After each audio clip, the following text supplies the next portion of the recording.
You may be approached by people on campus to give you a credit card, or go to the bank for a student loan. But banks wouldn't be in business if they gave money to just anyone.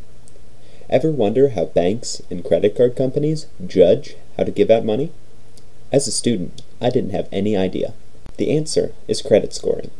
Your credit score is a number generated by a mathematical algorithm based on information in your credit report compared to information on tens of millions of other people.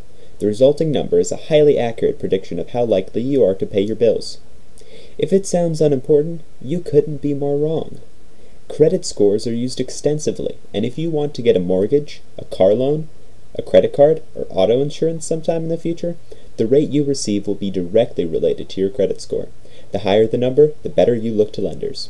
People with the highest scores get the lowest rates. The three main companies, Equifax, Experian, and TransUnion, use slightly different methods to calculate score, but they are all similar.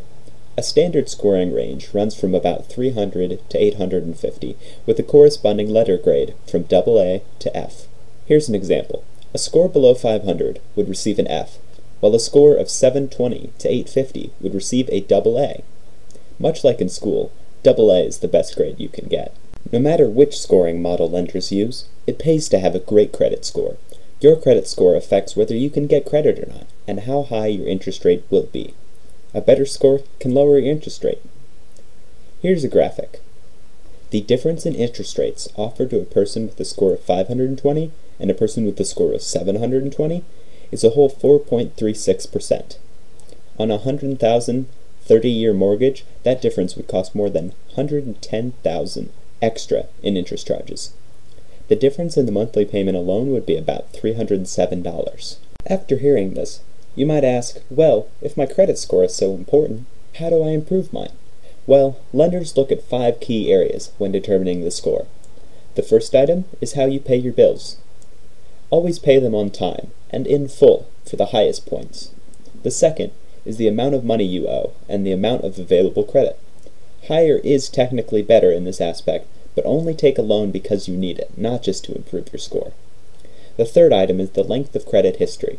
If you can control yourself, it may be a good idea to get a credit card as early as college. This can be risky, however, because if you overspend, you will get into debt. The fourth is having a mix of credit. Mixing between types of loans and other forms such as credit cards is a good thing. Having all auto loans for your fleet of 18 Ferraris isn't. The fifth is new credit applications. This specifically applies to credit cards. You want to pick a credit card and stick with it, not applying for a bunch of credit cards at once.